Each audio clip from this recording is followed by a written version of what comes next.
Hello, everyone. Welcome to this week's episode of Bible Discoveries, the weekend show. My name is Corie, and I'm joined by my husband, Matlock. Hey, Matlock. Hey. Hey. What's going on? Well, weekly reading. Yes. So if this is your first time here on the weekend show, we look at our entire week's assigned reading in the Bible, and we plug in viewer questions from that area in Scripture and Bible questions, big questions that pop up and issues that pop up as we're reading through the Bible, because that's what we do at Bible Discovery. We are reading through the Bible this year, every year. So yeah, it's the weekend show. That's right. And this week's reading was Isaiah 12 to 35. And on Sunday, we read the Psalms, which was Psalm 79 to 82. Now, Psalm 82 is controversial, but we don't have a question pertaining to that today. Interesting. Yes. It is only, there's one throwback question to 2 Kings and 2 Chronicles. Fantastic. The rest are about Isaiah, and I think they're pretty quick questions. I think it's going to be a quick episode today, Corie. Promises. We'll see. We like to discuss. That's true. Corie, let me open up with the first question. Please do. It's a viewer question from Sue B. She asks, Corie Matlock, is there a deeper meaning to Queen Athaliah reigning in Judah for 6 years, other than instability and disloyalty to the one true God at that time? Also, can you review the relationship of Josiah and the few kings after him? Were they all his sons, or a grandson in there also? I can never keep it straight. Thanks. Blessing to you all, Sue. All right. Thank you, Sue, for your question. Okay.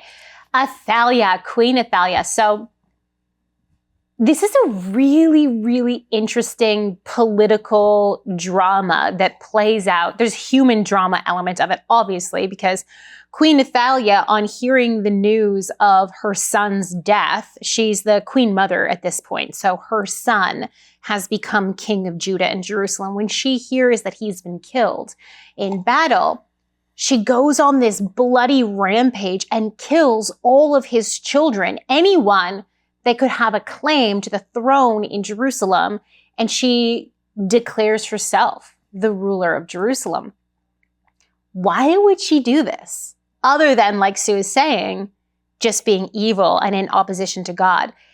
And that is a very interesting question for me. So we have to look at what we're dealing with. So Israel was originally a united kingdom. It was one nation, and it didn't last long, right? It had King Saul, King David, King Solomon, and it was on the brink of ruin at the end of King Solomon's reign. So at the beginning of his son Rehoboam's reign, it actually splits into two different kingdoms. Most of the tribes of Israel and the larger plot of land becomes the northern nation of Israel, and only a few tribes of Israel stay loyal to the Davidic line of kings, that David, Solomon, Rehoboam line of kings.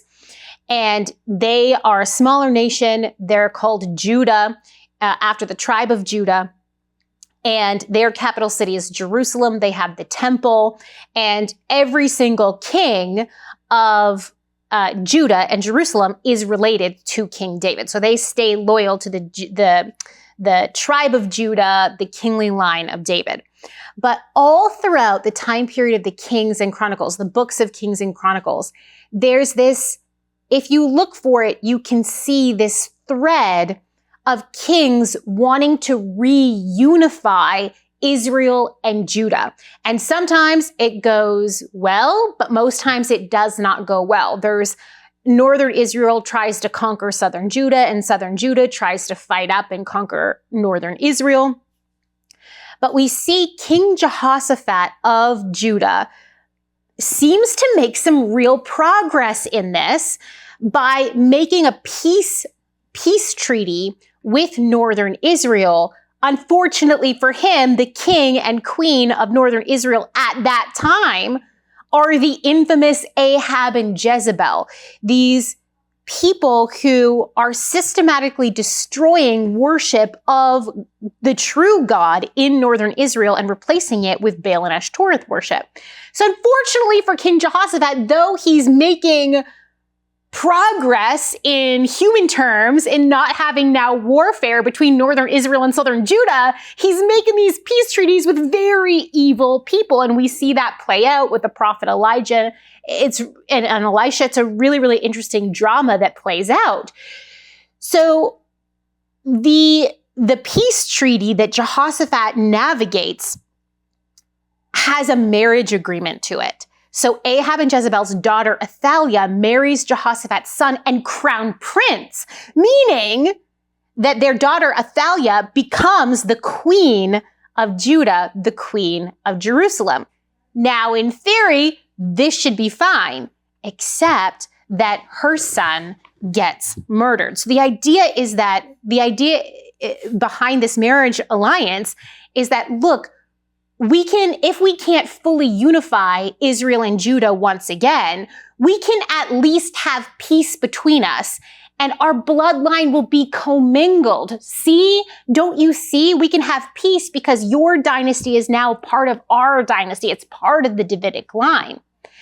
But there was a prophecy given by the prophet of God, Elijah, against the line of Ahab and Jezebel, the Omri dynasty, that it would be wiped out in northern Israel. And that happens. This family line this dynasty of kings gets wiped out in northern Israel. And the king of Judah and Jerusalem, because he also has the bloodline of Ahab and Jezebel in him, he gets killed too in battle. So I think what's going on here is Athaliah is like, oh, really? You're going to wipe out my family line? Well, I'm going to wipe out the Davidic family line as well. And so for her, it's about wiping out the Davidic line as God has now wiped out the Omri dynasty, her dynasty in northern Israel. And she fully intends on doing that. But of course, she fails. There's one child that is still left. And now for the rest of time, we have in the bloodline of the Davidic covenant, the Davidic kings, we also have the blood of Ahab and Jezebel in the boy Joash brought in. Now, if you look for that theme of kings wanting to reunite Israel and Judah, it is definitely there. Like when you take a look at Josiah, the reformer king, when you take a look at Hezekiah, there's these really interesting comments in Chronicles where the chronicler is like, they were able to tear down high places, both in southern Judah and in northern Israel, but they weren't able to have like the worship restored in both nations. It's things along that line are said, which would be a really weird thing to say if there wasn't a hope of the reunification of Israel and Judah. So I think that is a backdrop to Athaliah. So that's how I answer that. Do you have anything to add to that part? No, I think this is really good. Okay. You can just talk the whole time. I'm sorry. Yeah. I could, when it comes to the kings of Israel and Judah, I think it's so interesting, the political intrigues that lay behind so many of the decisions that we see these kings and queens making in the Bible. Okay, but the next part of your question has to do with the relationship of Josiah and the few kings after him. Oh, Sue, I hear you. This is so confusing. So King Josiah, this comes much later after Athaliah. He's a good king. He's a religious reformer king. But he dies in battle against the Pharaoh of Egypt. So we have King Josiah. The king after Josiah is Josiah's son. His name is Jehoahaz, but he only reigns in Judah. I think it's for 3 months. Wait, let me get there, because I don't want to mess that up. It's way down. It's way down the line. There we go. Yeah. 3 months. Jehoahaz reigns for 3 months in Judah as the son of Josiah. But Pharaoh Necho comes back to Jerusalem because Pharaoh Necho killed Josiah in battle. So on his way back, he goes to this really famous ancient battle. And on his way back to Egypt, he marches through Jerusalem again.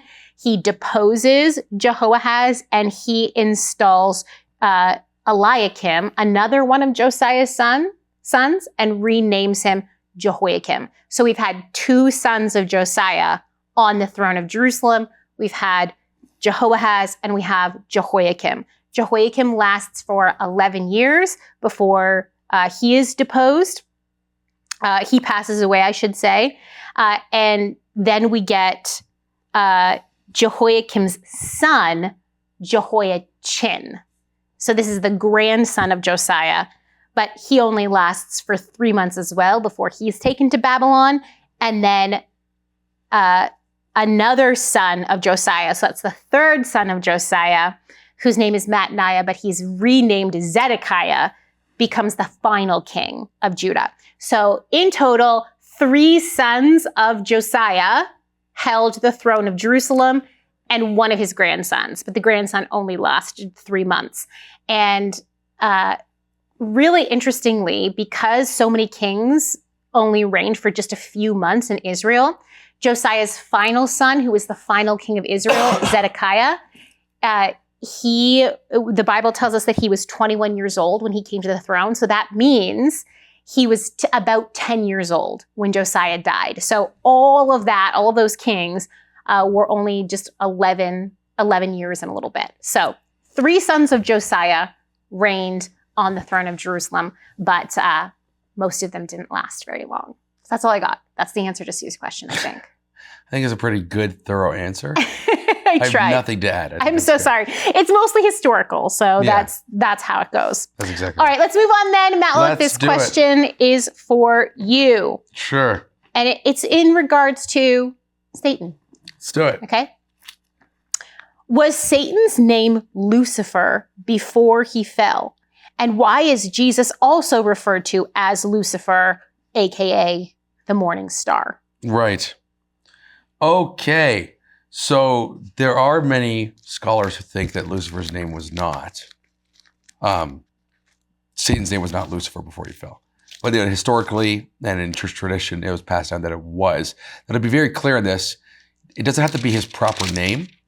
It could just be, it's just simply a title, morning star, right? Which means light bearer or shining one.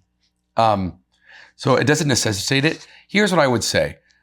I think that Lucifer is referring to Satan, but I don't think it's quote unquote absolutely necessary, for any type of thing. I think it is referring to him, but again, in this context here where we have in Isaiah 14 where it's referenced, day star, right? Son of dawn.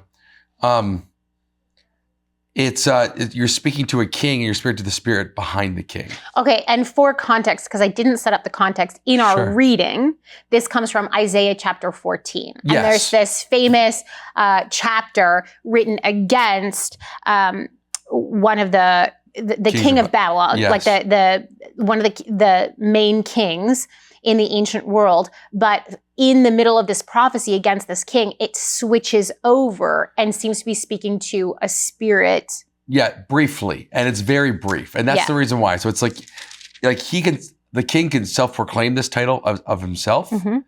And it can also be referring to the spirit behind. So I'll read it. Verse 12, how you are fallen from heaven, O day star, son of dawn. O day star is Lucifer. Mm-hmm. Right? O Lucifer, son of dawn. How you are cut down to the ground, you who laid the nations low. So that part there really sounds angelic. You said in your heart, I will ascend to heaven. Above the stars of God, I will set my throne on high. I will sit on the mount of assembly in the far reaches of the north. Again, angelic. I will ascend above the heights of the clouds. I will make myself like the Most High. Again, angelic. Mm-hmm. But you are brought down to Sheol, to the far reaches of the pit. Those who see you will stare at you and ponder over you. Is this the man who made the earth tremble, who shook kingdoms? This is where it starts transitioning back. Is this the man, right? As opposed to, right, Satan, who made the world like a desert and overthrew its cities, who did not let his prisoners go home. Again, right? It's double entendre. It kind of applies to both, but it's more so transitioning back to a person. Whom all the kings of the nations lie in glory, each in his own tomb. So then it just kind of keeps going, right? So it's the king. Mm-hmm. So it's referring to the king, then it kind of goes behind the king, the spirit behind the king. Mm-hmm. And so the question then becomes, is Daystar, is Lucifer, Satan? It's like it really reads like it, just like it reads like in Ezekiel 28. Some people said, well, maybe it's not the devil himself. Maybe it's somebody else. And again, like another demonic force. It's like, okay, sure, possible. But either way, this still really works well with Satan, and there's no reason to say that it's not. Mm-hmm. I think it really works too, because Satan appears as an angel of light, and Lucifer literally means shining one or light bearer. Mm-hmm. You know what I mean? So, when Satan appears as an angel of light, he's using his former glory to manipulate or deceive people. Mhm. So that's what I would say. So it's, and I know just for context too, it's the brightest star at the dawn. Yeah. That's it. Is when the light comes up, right? It's the brightest star that you see. Anyways, would you want to say anything? Well, and people have pointed out, and I think that it makes a whole lot of sense that this is sarcastic here, Right. where it's like, oh, how you are fallen from heaven, O day star, because it's talking about the arrogance of the king of Yes. Tyre. And so likening him, and people have noted as well, like that this sounds a lot like Satan and what Satan is ascribed to in other parts of the scripture. Yes. And so that allusion very well Yes. could be there and be properly understood to be there. But the poetic device, what it's doing here, this sarcasm, is addressing the king of Babylon with the sarcastic, like, oh, yes, you're amazing. Actually, you're just like Satan, who was super proud Yes, and absolutely. was brought low. Absolutely. Right. Yeah. And that's how that works. Right. So, That's the thrust of Right. what Isaiah is getting at here. right. 100%. So that's how you achieve speaking to two beings at once. Yes. Right. That's how, right. You have to address the actual being, but then you're doing it. So it's not just like, oh, this part's for you. We talked about this before in Genesis 3 and the curse. Mhm. This part's for you and this part's for you. It's like, no, Mhm. it pertains all to both of you kind of thing. Yeah. Anyways, so now to get back to what we're saying, the question then becomes, why is Jesus also referred to as Lucifer or the morning star? This refers to Peter. It was let the morning star rise in your hearts. And again, that idea of the sun shining, all right, the dawn is coming, and the bright day stars in your heart. It's the brightest star. And that, again, it's not that he's taking Lucifer as a name. Mhm. It's a title. It's like right. So it's like a state of glory as like the light bearer or the shining one. So Christ is the shining one, right? Mm. That's the idea. So that's the reason why. So Lucifer no longer, I guess Satan no longer has this name. So what it tells you is that if Satan's name was Lucifer, which, sure, that could be the case. Or I should say his title was Lucifer. When he became Satan, which is the accuser, he lost that title. He no longer retains that title. So he Satan lost his title Lucifer long ago. So yeah, either way. So then Christ came. So I don't think it has anything, I don't think there's any relationship between Jesus is an angel because he's got the title Morning Star. Oh, no, yeah, no, there's no. just no, it's just a title, right? It's like, oh, glorious The one. Bible's right? very clear about the nature of Jesus, Yes, that he's the it's Son very of clear. God, fully man, fully God. It's very clear. It's in there. We talked about it last time. It's Yeah. literally everywhere. Anyway, so that's what I would say. It's just, I think it's really easy. I think it's just a title. Why does he have the title? Because I think it's just as simple as that. Like the imagery is there right? You have, right? The Yeah. imagery is there, but He leads the way to the Father. He leads the way to life. he leads the way before the Yeah. dawn, right? Before the new creation, new heavens, new earth. There's a whole bunch going on. So I think the imagery is there. So he's now appropriates that title as, as the one who's ascended above the assembly, who's greater than every angel, as Hebrews talks about. Corie, next question. Sure. Okay. This pertains to Isaiah 28. I'm just flipping there. Okay. What does it mean that Israel made a covenant with death? And how does that work? So, All right.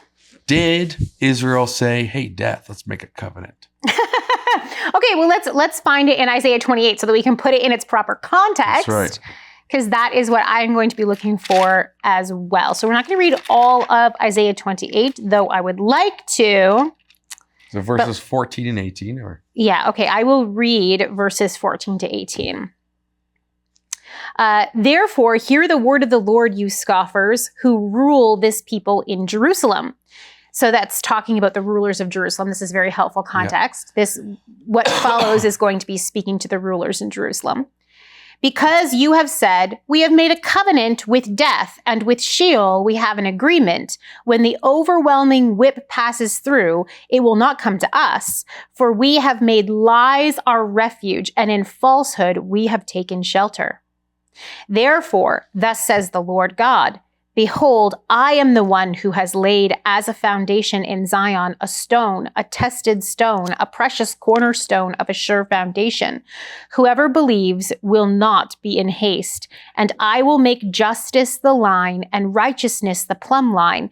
And hail will sweep away the refuge of lies, and waters will overwhelm the shelter. Then your covenant with death will be annulled, and your agreement with Sheol will not stand. When the overwhelming scourge passes through, you will be beaten down by it. And as often as it passes through, it will take you. For morning by morning, it will pass through by day and by night. And it will be sheer terror to understand the message.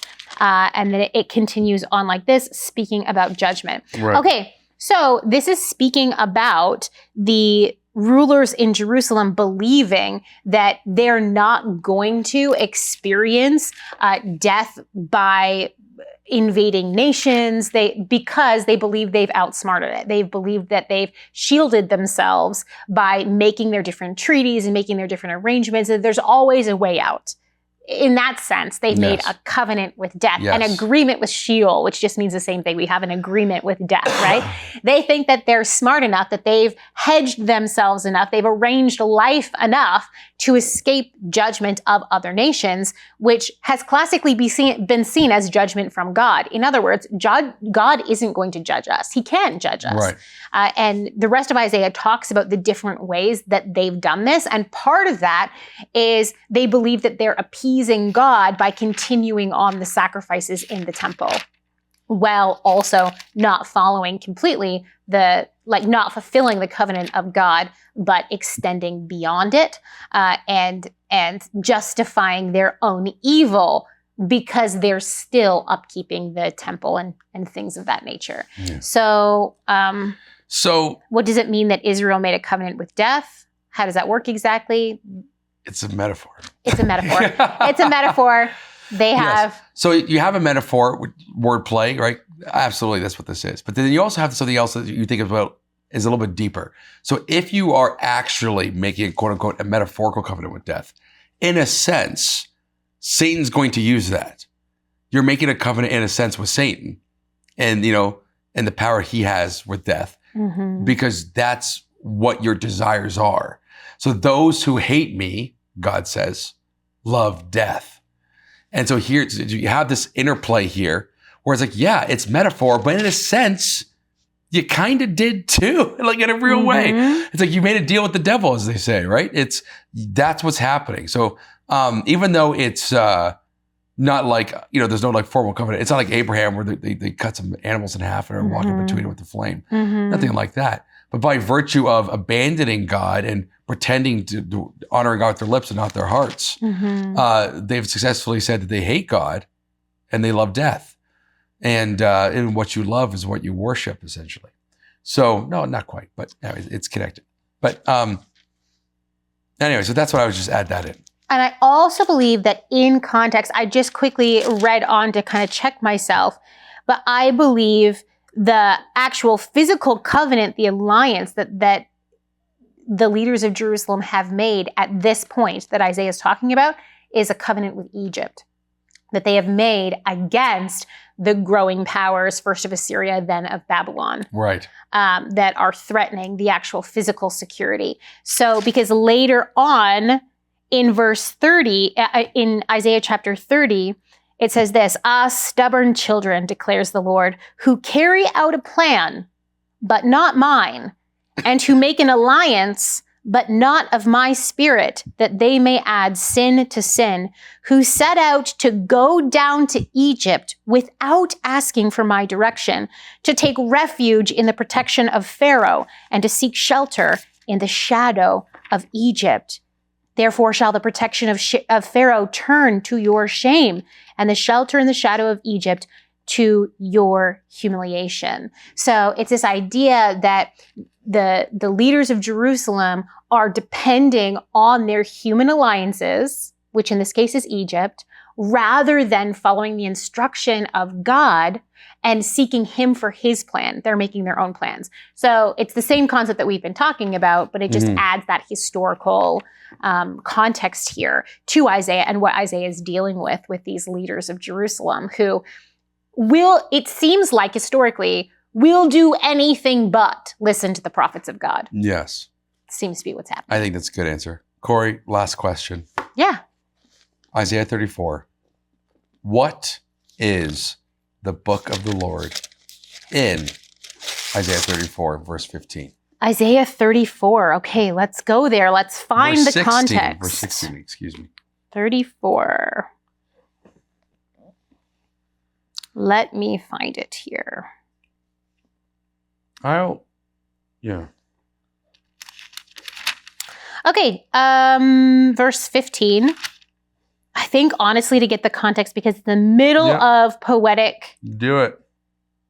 literature, we would have to go quite back. But verse 16 says, "Seek and read from the book of the Lord. Not one of these shall be missing. None shall be without her mate. For the mouth of the Lord has commanded, and his spirit has gathered them. He has cast the lot for them. His hand has portioned it out to them with the line. They shall possess it forever. From generation to generation, they shall dwell in it." So what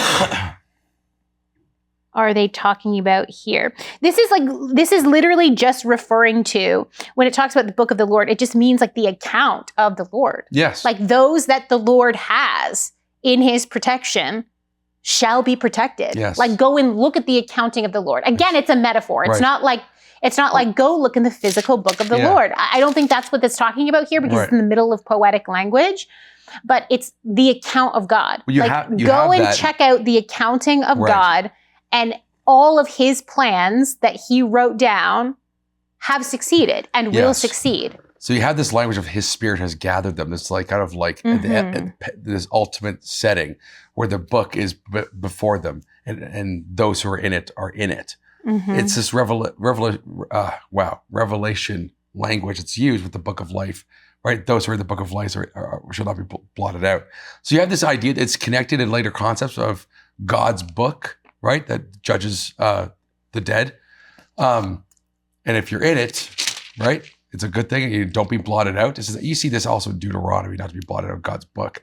Again, it's a metaphor for God's account of your life and different things. Yeah, and this is in the middle. I'm just going back for some context here. This is in the middle of prophetic judgment literature. So there's all these poetic writings of how God is going to bring an actual physical judgment on the nations of the earth. Yes. Yeah. Yeah. So it's end times language.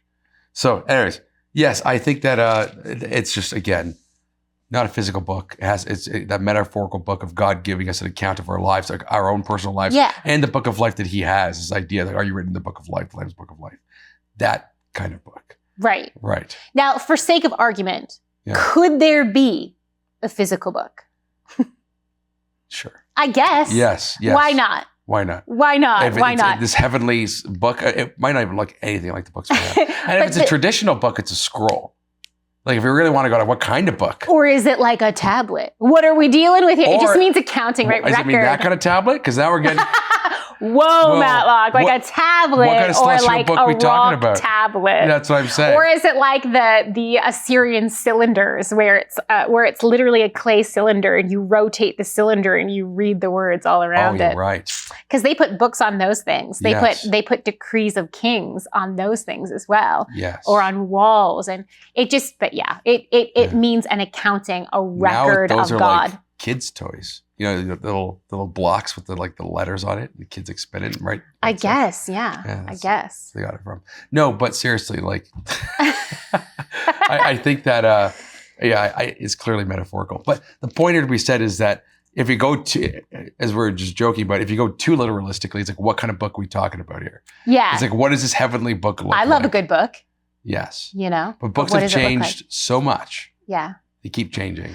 Regardless of what it actually looks like, what it means is that God keeps an account. Yes. That he remembers, that he knows, that he is and that he allows us to see that he has had a plan from the beginning. And that he has had a plan of judgment as well against evil, and that all will see that. Like the light is going to be there, the truth.